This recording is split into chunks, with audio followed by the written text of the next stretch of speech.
Moving on, Johnson & Johnson shot up 6% yesterday. The company proposed an $8.9 billion deal to settle thousands of claims that its baby powder and other talc products cause cancer.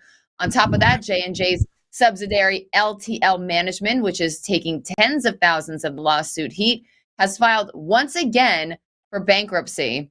I believe they opened up this company just to file for bankruptcy. If you, right, it did, CJ. So they made the company just to file that company bankrupt. Right. They call it the Texas two-step. You throw all the liability into that company and then you go bankrupt. You do the Texas two-step. But the judge said, no mas. You can't do that just a couple weeks ago. It's not going to happen. They've got 60% of the people that are claimants in this case agreeing right now to the settlement as it was proposed. They have to get 75 or 78. I think it might be 75%. And they think that's going to be a pretty easy job. What you saw yesterday is the stock ripped higher and was the only reason that the Dow put up a gain for the day. Because if you look at a couple of the industrials, and we'll talk about them during the long and short, they were dragging. But that is the market's breathing a sigh of relief. We've talked about sentiment a lot for the last 6 months or so. And the sentiment towards Johnson & Johnson that this was going to be a worst case situation, especially when that judge said no mas on the Texas two-step. So this is the market saying, okay, we've got clarity in the situation as long as the settlement goes through. The 165 is going to come back down to around a 160 or so because that's just the initial reaction.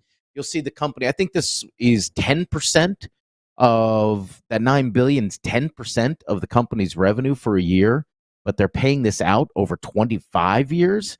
So this is like buy now, pay later, dare I say it, for Johnson & Johnson. And it provides a lot of clarity. I think this will settle the stock down and you'll start to see Johnson & Johnson start to act like a healthcare company instead of a defendant in a really big class action lawsuit case. Oh, yeah. 8baller, have you been tracking J&J CEO's jet to Texas or the Texas two-step? To do the two-step, the mecca of the Texas two-step. What are you seeing in J&J, man? I just listen to ZZ Top all the time. J&J, 167.5, actually, on a longer-term time frame. I'm looking at the weekly chart.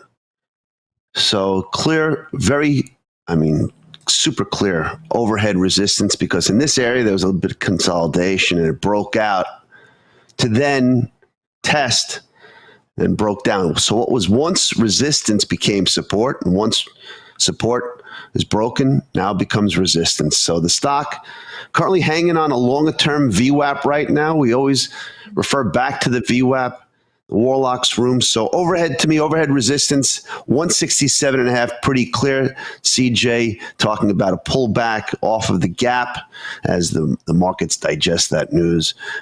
It's interesting. The stock definitely, it's considered a gap and go, closing very strong. So buyers are looking to, at least my perspective is that longs are in, and they want the push. 167.5 is where you have to actually prove it to me that it will continue. So if it does get to that level, I'm on the offer shorting stock.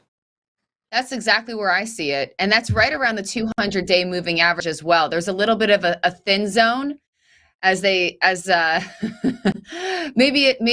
what do they call that when they have the plane goes through the I think Matthew McConaughey was just not turbulence, but there's an actual term for it. I'll Google it. Anyway, yes, air pocket. Look at this. Thank you, CJ. Look at this air pocket right here in the volume profile. Zoom.